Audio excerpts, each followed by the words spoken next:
নিজের মুখে বলেছিলে বাজবো ভালো জনম ধরে,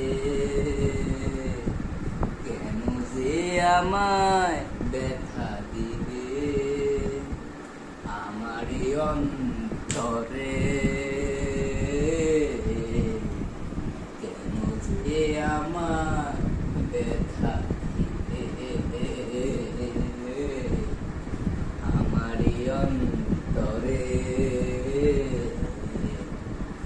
একই সাথে দুটি ফুল ফুটেছিলাম আমরা, কত যে প্রেমের খেলা খেলেছি গো মোরা।